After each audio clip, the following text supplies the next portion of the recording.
কোনো বান্দা যদি রাতের বেলা ঘুমানোর আগে 3টি আমল করে, তো আল্লাহ চাহে তো তার ভাগ্য খুলে যাবে ইনশাআল্লাহ। আমরা এই আমলগুলোর ব্যাপারে অনেক ম্যাক্সিমাম মানুষ আমরা অবহেলা করি। স্কলারশিপগণ বলেছেন, ওলামায়ে কেরামগণ বলেছেন, সাহাবা কেরাম থেকে বিষয়ে একাধিক হাদিস রয়েছে।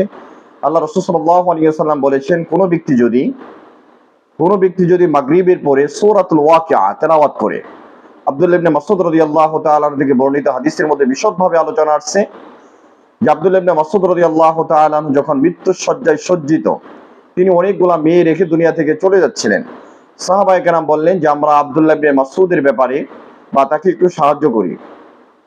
তিনি যখন মুমূর্ষ অবস্থায়, তখন তার কাছে যখন যাওয়া হলো এবং তাকে বলা হলো যে আপনি তো দুনিয়া থেকে চলে যাচ্ছেন, আপনার অনেকগুলা মেয়ে রেখে যাচ্ছেন, আপনার তো কোনো কিছু নেই, আমরা আপনার মেয়ের জন্য কিছু সাহায্য সহযোগিতা করি।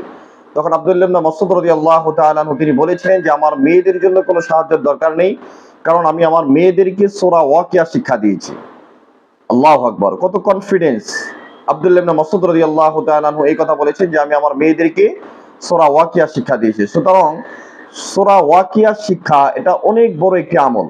কোনো ব্যক্তি যদি মাগরিবের পরে সূরা ওয়াকিয়া তেলাওয়াত করে, আল্লাহ তাআলা তার রিজিকের সংকীর্ণতাকে দূর করে দেন এবং তার রিজিকের মধ্যে আল্লাহ তাআলা প্রশস্ততা দান করেন। এটি হচ্ছে 1 নম্বর আমল। দ্বিতীয় নম্বর আমল হচ্ছে রাতে ঘুমানোর আগে সূরাতুল মুলক, কোরআনের 30 নম্বর পারায় অবস্থিত সূরাতুল মুলক, এই সূরাটা মাত্র 30টি আয়াত রয়েছে। এটা যদি কেউ তেলাওয়াত করে ঘুমায়, আল্লাহ রাব্বুল আলামিন তাকে কবরের আযাব থেকে, কবরের ফিতনা থেকে আল্লাহ তাআলা তাকে বাঁচিয়ে দেন। অর্থাৎ এই ব্যক্তির কবরে কোনো আযাব হবে না। এক কথায় এই ব্যক্তি মারা যায় না আর তিনি জান্নাতে যেতে পারেন। আল্লাহু আকবার। সুতরাং কোনো ব্যক্তি যদি এশার পড়ে বা ঘুমানোর আগে যদি সূরা মুলক তেলাওয়াত করে, আল্লাহ রাব্বুল আলামিন তাকে জান্নাতের সর্বোচ্চ মাকাম দান করবেন ইনশাআল্লাহ। তৃতীয় নম্বর আমল হচ্ছে যে ঘুমানোর আগে ওযু করে ঘুমানো। আল্লাহ রাসূল সাল্লাল্লাহু আলাইহি ওয়াসাল্লাম বলেছেন, কোনো ব্যক্তি যদি ঘুমানোর আগে ওযু করে ঘুমায়, সে রাত্রে যদি সে জাগ্রত হয় এবং কোনো দোয়া করে, আল্লাহ তাআলা তার দোয়া কবুল করেন। দ্বিতীয় নম্বর হচ্ছে সেই ব্যক্তি যদি সেই রাত্রে মারা যায়, আল্লাহ রাব্বুল আলামিন তাকে শহীদের মর্যাদা দান করেন।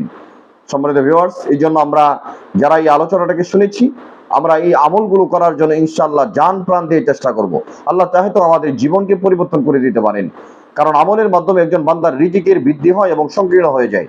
আল্লাহ রাব্বুল আলামিন আমাদেরকে এই 3টা আমলকে যথাযথভাবে আদায় করার তৌফিক দান করেন। এই আশাবাদ ব্যক্ত করে আলোচনা শেষ করছি। আসসালামু আলাইকুম ওয়া রাহমাতুল্লাহি